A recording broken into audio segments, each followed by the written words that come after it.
All right, so now we're going to talk about the computational theory of mind. And so, all right, so to talk about this, the idea is basically that the mind is literally an information processing computer. And what I mean by that is not that we're made of silicone, but more that our mind is a machine in a sense that it computes and processes information. So this distinction is taken in a very literal sense in the beginning of cognitive science. And the idea is that we have hardware. So let's just talk about the CPU, for example, the part of the computer that's physical. And then there's the software like JavaScript, Windows, Google Chrome, Gmail. And these all have their own source code or software that dictates how that program should be implemented on that hardware. So this was sort of the dominant view. And one implication of this is that you can if you wanted to study a computer program, you wouldn't look at the hardware. It wouldn't really help that, to look at the hardware much in order to understand how PowerPoint works. And similarly, if you wanted to understand how a computer worked, it wouldn't really help you that much to understand how PowerPoint worked. And similarly, the idea is that the brain is much like the hardware, much like the brain is the hardware of our minds, right? Or the hardware, so to speak. And the source code is like the mind that dictates, right? So the software that dictates the rules of the mind is implemented in the brain. And so again, just how you don't need to understand how the hardware of a computer works in order to understand how a program works. Similarly, the idea is that you don't need to understand how the brain works in order to discover the rules of the mind and vice versa. So yeah, so studying the brain won't necessarily teach one how the mind works. And of course, in both scenarios, whether it be the computer or a brain, learning about the hardware might help you a little bit, of course. Might give you some insights. Knowing how the hardware works might give you some insights on how PowerPoint ought to work. And similarly, learning how the brain works might give you some insights or constrain your thinking about how the mind works. But they aren't the same. They're distinct things that need to be studied separately.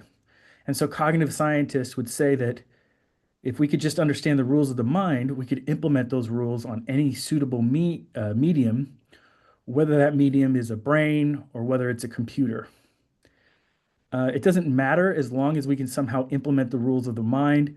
If we could replicate the same kind of behavior that a human does, this would be sort of artificial intelligence, right? Okay. And so now we're going to talk about the information processing approach in more detail. And then this is sort of like a timeline.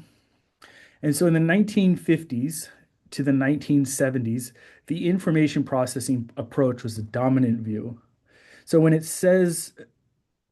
we say that the mind is like a computer, it means that our minds operate based on a logic-based formal system, just like a computer. And we'll talk about formal systems later, but the idea is that it's kind of like our minds are almost made of logic. They operate in a very logic-based fashion, just like computers do. It's also assumed that we represent information with symbolic representations. So, what's a symbolic representation? Well, the fact that I'm talking right now, these words are symbolic representations of what they actually mean. So, the word glasses, for example, is a symbolic representation. It represents the object that I'm wearing on my head or face. Math is also symbolic. It includes numbers and letters and variables. These are going to all be symbolic representations.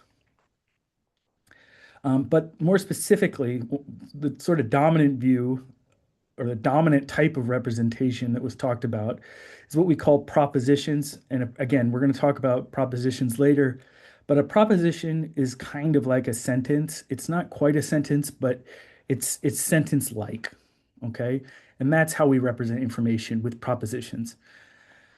And so the other thing that this approach assumes is that cognitive processing is done in stages or serially.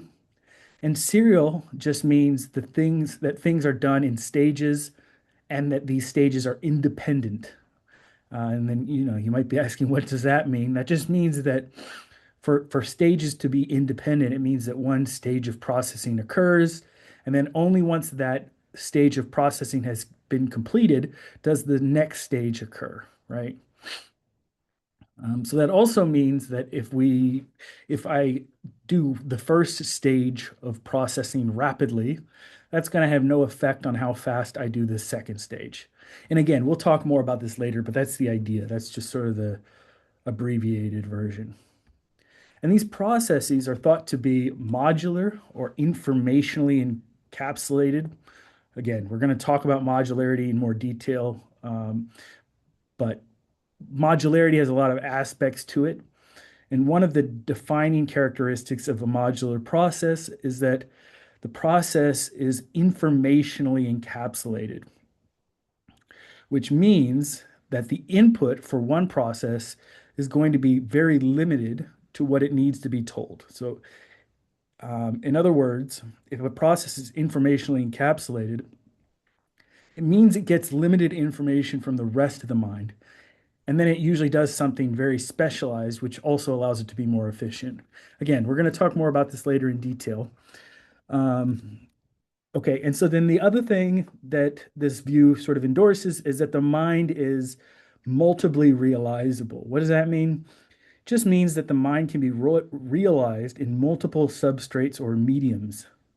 In other words, it means that the rules of the mind can be instantiated by different physical systems. So if I knew what the rules of the mind were, I could program these rules on a silicon-based physical hardware. Okay.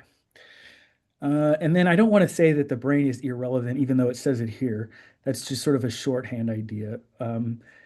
But the idea is that because we think this approach, well, so this because this approach assumes that the mind is multiply realizable, one sort of corollary of that is that we don't necessarily have to understand the brain in order to understand the mind.